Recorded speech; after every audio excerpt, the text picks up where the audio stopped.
Hello দর্শক, দেখতে পাচ্ছেন দুইটা সোলার, একটা হলো 40 ওয়াট আর এটা হলো 130 ওয়াট, দুইটা মিলে 170 ওয়াট। এই যে মোটর চলতেছে, এটা হলো 775 মোটর, 21,000 RPM।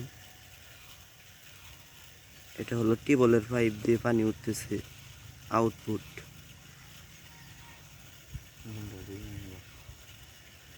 প্রচুর পানি উঠতেছে, দেখেন কইথা সিঁচতেছি, দেখেন সিঁচতেছি, দেখেন কইথান জায়গা।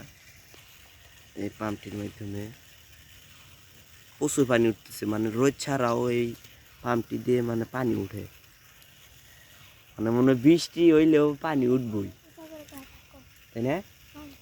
বৃষ্টি হইলে পানি উঠবো।